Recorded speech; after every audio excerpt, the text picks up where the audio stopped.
388 centimeters in feet? First of all, we need to know the value of 1 centimeter in feet. It's always 1 centimeter equals 0.03280839895 feet. Now we have to multiply 0.03280839895 by 388.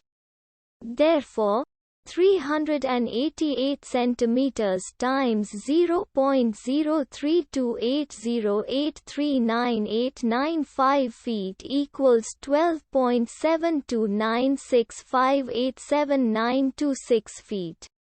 So, in other words, 388 centimeters equals 12.729658796 feet.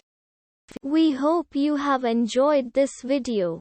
Please like and subscribe to our channel for more videos like this.